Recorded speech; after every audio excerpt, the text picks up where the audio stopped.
కొన్నాళ్ళైతే మీరు సినిమాలు తగ్గించేశారు మొత్తానికి. ఇప్పుడైతే వేగం పుంజుకుంది. సో ఇప్పుడు చెప్పినట్లుగా 28 డేస్ వర్క్ చేస్తున్నారు. సో ఎందుకొచ్చింది ఆ గ్యాప్?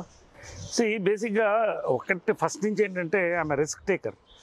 పర్సనల్ లైఫ్లో కానీ ప్రొఫెషనల్ లైఫ్లో రిస్క్ ఎక్కువ తీసుకుంటాను. ఎందుకంటే బేసిక్లీ నా మెంటాలిటీ ఎలా ఉంటుంది, what ever it is, motor bike jumps కానీ లేకపోతే ఒక చేంజ్ ఆఫ్ కెరియర్స్ కానీ ఇవన్నీ. జనరల్గా నాకు ఒక టైంలో ఫిలిమ్స్ బోర్ కొట్టింది. అంటే బోర్ కొట్టిందంటే నాకు వస్తున్న రోల్స్ బోర్ కొట్టింది. దెర్ వాజ్ హీరోగా నాకు ఐ వాజ్ సీయింగ్ స్టాగ్నేషన్. తర్వాత అద్భుతమైన ఫిల్మ్స్ చేశాను. అదృష్టం, హెలో డార్లింగ్, లేచిపోతాం, ఇటువంటి ఫిల్మ్ వెరీ డిఫరెంట్ ఫిల్మ్స్ చేశాను. బట్ అది జనానికి ఎక్కలేదు. అంటే నాకు కొంచెం అడ్వాన్స్గా ఉంటుంది నా థింకింగ్. సో ఇలాంటి పరిస్థితిలో మొనటనీ కనపడుతుంది నాకు. కనపడినప్పుడు నేను చేయదలుచుకోలేదు. ఐ వెంట్ టు రాజకీయానికి వెళ్ళిపోయాను. I went to BJP. క్యాడర్లో ఎదిగాను. యూత్ వింగ్ ప్రెసిడెంట్గా, స్టేట్ సెక్రటరీగా, స్టేట్ జనరల్ సెక్రటరీగా, వైస్ ప్రెసిడెంట్గా. అనంతపురంకి వెళ్ళాను. అక్కడ రాజకీయంలో ఉన్నాను. ఫ్యాక్షన్ ఏరియాలో రాజకీయం చేశాను. నక్సలైట్ హిట్ లిస్టులో ఉన్నాను. చాలా రేర్గా ఉంటుంది అది. In fact I was underground police ఇష్యూస్లో. సో ఇట్లాంటి ఒక I like life like that. అక్కడే మళ్ళీ రాజకీయం ఎందుకో నాకు అది సరైన దిశలో పోవట్లేదని నాకు అనిపించింది, including my party BJP, due to leadership. It not great ideology. I believe in the ideology of RSS. So అక్కడే రాజీనామా చేశాను. 8 years పనిచేసిన తర్వాత వదిలేసి అక్కడే నా ఎన్జిఓ స్టార్ట్ చేశాను, కళాకారుల ఐక్యవేదిక. 16 మందితో స్టార్ట్ చేశాను. అంటే ఈ చనిపోతున్న కళలు ఉన్నాయి, తోలుబొమ్మలాట, ఈ చెక్క భజనలు, కొమ్ములు, ఇరుసులు, ఇటువంటి రాయలు పరిపాలించిన ప్రాంతం అది.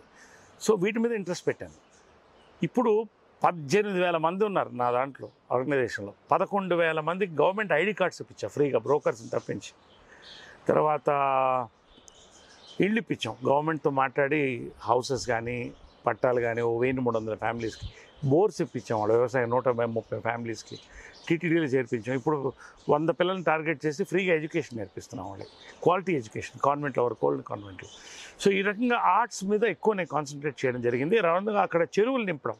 అనంతపురం మొత్తం ఎండిపోయిన పరిస్థితిలో ఒక ప్రోగ్రామ్ చేసి దాన్ని మొత్తం చెరువులు ఎలా నింపాలని డిజైన్ చేసి గవర్నమెంట్ కూడా ప్రజెంట్ చేసాం. ఇవాళ కలెక్టర్ గారు నాకు అప్పుడు ఫోన్ చేశారు, 130 చెరువులు నిండేయండి మీరు స్టార్ట్ చేసిన కార్యక్రమం. సో నాకు లైఫ్కి ఏది సాటిస్ఫాక్షన్ అనిపిస్తే నేను చేస్తాను, వ్యవసాయం చేస్తాను. I go work in my farm. ఎప్పుడు కూడా ఫార్మ్ నుంచి వస్తున్నా. సో ఆ రకంగా నాకు మనసుకి ఏదనిపిస్తే చేస్తాను. నేను మైండ్తో ఎక్కువ మనసుతో ఆలోచన చేస్తాను. సో రాజకీయాలు నచ్చలేదు, పిచ్ చేసేసారు? రాజకీయాలు నచ్చలేదు కాదు, అంటే అప్పట్లో పార్టీలో అటువంటి పాలసీస్, లీడర్షిప్ నాకు నచ్చలేదు బీజేపీలో. రెండోది ఏంటంటే పోగ రాజకీయం కూడా వాస్తవంగా ఏమవుతుందంటే సర్వీస్ నుంచి it is going towards business mode. ఎన్ని కోట్లు పెడతారు, ఎన్ని కోట్లు పెడితే నేను పెడతా, 20 కోట్లు కూడా పెడతా. 20 కోట్లు నేను పెడితే ఎన్ని కోట్లు నేను సంపాదించుకోవాలి? కనీసం 60 కోట్లు సంపాదించుకోవాలి. మళ్ళీ నెక్స్ట్ వాళ్ళకి 20 కోట్లు పెట్టాలి, 20 కోట్లు అప్పులు తీర్చాలి, 20 కోట్లు నేను పెట్టుకోవాలి క్యాడర్ మెయింటైన్. సో ఇలాంటి రాజకీయం నాకు అక్కర్లేదు అనిపించింది. అలాంటి రాజకీయం నేను చేయదలుచుకోలేదు. కాబట్టి అది కూడా నేను ఐ క్విట్ పాలిటిక్స్. సో ఇప్పుడు ఆంధ్ర రాజకీయాల్లో మార్పులు వచ్చాయని మీరు అనుకుంటున్నారా? ఇవాళ ఆంధ్ర రాజకీయం, తమిళనాడు రాజకీయం, ఈ రెండు కూడా చాలా సందిగ్ధంలో ఉంది. ఇవాళ లీడర్షిప్ క్రైసిస్ ఉంది. ఫర్ ఎగ్జాంపుల్ అసలు తమిళనాడులో అయితే జయలలిత గారు వారసుడిని ఇవ్వకుండా వెళ్ళిపోయారు, కరుణానిధి గారు వెళ్ళిపోయారు, సరైన వారసుడు కనపడట్లేదు. ఇప్పుడు కమల్ హాసన్ గారు, రజనీకాంత్ గారు వాళ్ళు పోటీ పడుతున్నారు. అక్కడ కూడా అసలు ఏంటి ఫ్యూచర్ అనేది ఉంది. అదే సిచ్యువేషన్ ఇవాళ ఆంధ్రాలో వచ్చింది. ఇవన్నీ కూడా ఆంధ్రాలో కూడా ఏంటి, ఇవాళ తెలుగుదేశం ఉంది. Telugu Desam it's working towards building capital. నేను అవన్నీ కాదంటలేదు. బట్ జనాల్లో ఎందుకో ఒక నెగటివ్ ఉంది. తర్వాత కాంగ్రెస్ అసలు ఉనికి లేకుండా ఉంది అక్కడ పరిస్థితి. బీజేపీ ఎదగడం లేదు డ్యూ టు లీడర్షిప్ క్రైసిస్. వచ్చిన కొత్త వాళ్ళంతా మింగేస్తున్నారు, పాత వాళ్ళే ఉంటున్నారు, అది ఎదగట్లేదు. మీరు చూస్తే అనాలిసిస్, నేను పొలిటికల్ అనలిస్ట్. సరే జగన్ ఉన్నారు, జగన్ మీద కొంత హోప్స్ ఉన్నాయి, బట్ అక్కడ కొన్ని ఇష్యూస్ ఉన్నాయి. కాబట్టి ఫైనల్గా ఇవాళ డెఫినెట్గా ఒక సందిగ్ధంలో ఉంది రాజకీయం అక్కడ. ఫ్యూచర్లో ఖచ్చితంగా ఆంధ్రాలో మీరు చూస్తే తెలుగు రాజకీయంలో ఎక్కడ కూడా, మీరు ఇవాళ తెలంగాణలో కూడా చూస్తే చాలా ఇవాళ టఫ్గా ఉంటుంది, టైట్ అవుతుంది అన్నారు. క్లియర్ మెజారిటీ టీఆర్ఎస్కి ఇచ్చారు. వాళ్ళు చేసినటువంటి పనులు మెచ్చారు, ఇచ్చారు. Andhra voter is a great man, Telugu voter is a great man. ఆంధ్రాలో కూడా ఫైనల్గా ఒక మంచి వర్డిక్ట్ ఇస్తాడు. ఎప్పుడు కూడా హంగ్ రాలేదు, రాదు కూడా ఇప్పుడు కూడా. Andhra voter, Telugu voter is a very intelligent voter. కాబట్టి ఇవి చూడాలి. ప్రస్తుతం అయితే కొంత జగన్కి తెరుపు కనిపిస్తుంది. పవన్ కళ్యాణ్ గారు is working hard, really I appreciate him. చాలా సిన్సియర్, ఒక మంచి ఉద్దేశంతో వచ్చాడు ఆయన రాజకీయాలకి. ఒక కార్యకర్తగా పనిచేస్తున్నాడు. ఏదో నేను ముఖ్యమంత్రి అయిపోవాలని పనిచేయట్లేదు. అలాంటి నాయకులు కూడా రావాలని నేను కోరుకుంటున్నాను నిజంగా. I really like him personally for his hard work, his sincerity. రాజకీయంలో ఫ్యూచర్లో కావాల్సింది యువత కావాలి, సిన్సియర్గా పనిచేసేటువంటి కావాలి, కరప్షన్కి అతీతంగా పనిచేసేవాళ్ళు కావాలి. ఇదంతా కూడా పవన్ కళ్యాణ్ గారు నాకు కనిపిస్తుంది. బట్ ఇప్పుడు ఉన్న పరిస్థితిలో రేపు రాజకీయ వాతావరణం మారడానికి నేషనల్ పార్టీస్ ఏ విధంగా స్టేట్ పార్టీస్తో కంబైన్ అవుతాయి. ఫైనల్గా కొన్ని కర్ణాటకలో జరిగినటువంటి కొన్ని కుయుక్తులు, కొన్ని కుతంత్రాలు, కొన్ని మార్పులు ఇవన్నీ జరుగుతాయి. సో ఫైనల్గా రిజల్ట్ అనేది ఇప్పుడు చెప్పలేము. బట్ ఇవాళ అయితే still there is a confusion. Sir, మీరు పొలిటికల్ అనలిస్ట్ అని చెప్పారు. సో మేము కూడా ఇంతకుముందు చూసాము మీరు అనాలిసిస్ చేసింది. జగన్, పవన్, చంద్రబాబు నాయుడు మీద ఆల్రెడీ మీకు నెగిటివ్ ఫీలింగ్ ఉంది, ఇప్పుడే చెప్పేశారు. I don't have any negative feelings towards anybody. నేను అది కూడా చెప్తున్నాను. Chandrababu, I'm neutral person. నేను ఇప్పుడు ఏ పార్టీకి సంబంధించిన కాదు. నేను ఆర్ఎస్ఎస్ ఐడియాలజీ అని కాదంట్లా. ఇవాళ నేషనల్ పాలిటిక్స్లో బీజేపీ ఎవరన్నా వస్తే అటు మూమెంట్ కావాలి with the able leadership of Modi గారు అండ్ అమిత్ షా. సో వాళ్ళు ఇంకా పావులు కదుపుతున్నారు కానీ ఇంతవరకు అక్కడ కదలిక రాలేదు. సో అది చూడాలి, హౌ ఇట్ విల్ టర్న్ అనేది we have to watch. Congress మీద నాకు పెద్ద ఆంధ్రాలో మూమెంట్ వస్తుందని నమ్మకం లేదు. చంద్రబాబు గారు నిజంగా ఆయన ఇప్పుడు వాస్తవం ఉన్న ఫ్యాక్ట్ ఏంటంటే అమరావతి ఈ రోజున చాలా కష్టమైన పని, అది చాలా కష్టమైన పని ఆయన. కాబట్టి ఈ రోజున ఈ మాత్రం అడుగులేసి ముందుకు తీసుకెళ్తున్నాడు.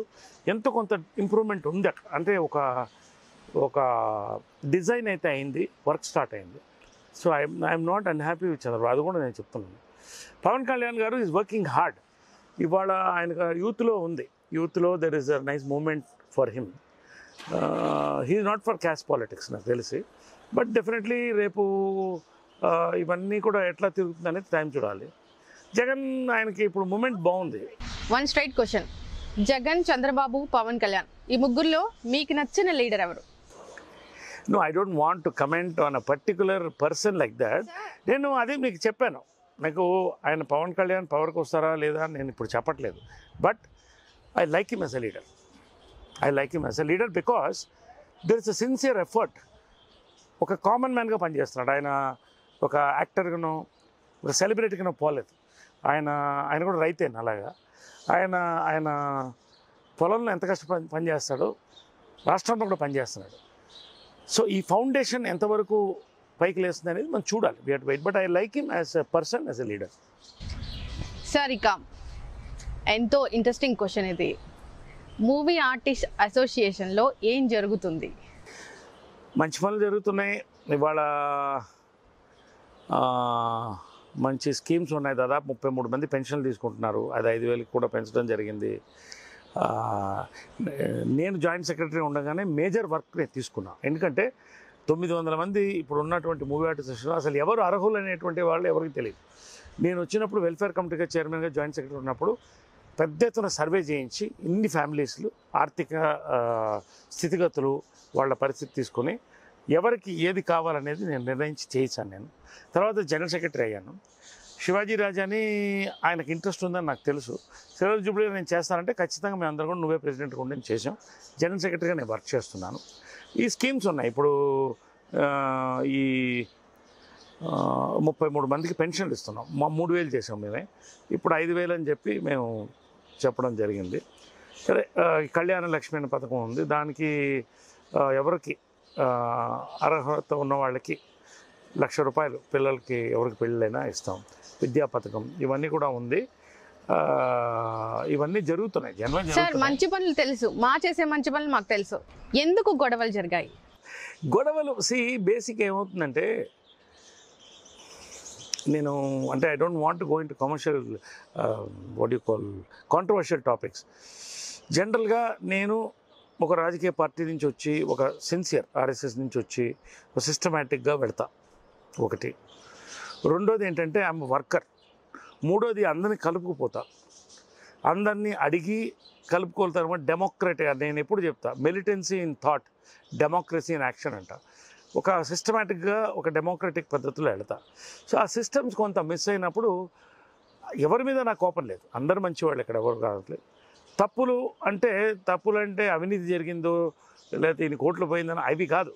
జనరల్గా సిస్టమ్ లేనప్పుడు, కలుపుకోలుతనం లేనప్పుడు, గ్రూపిజం ఉన్నప్పుడు, రెండోది ట్రాన్స్పరెన్సీ లేనప్పుడు ఖచ్చితంగా నేను మాట్లాడతాను. నాకేం పోయింది, నేను దానివల్ల నాకు వచ్చేది లేదు పోయేది లేదు. ఎవరైనా నేను ఐ విల్ స్టాక్ స్ట్రైట్.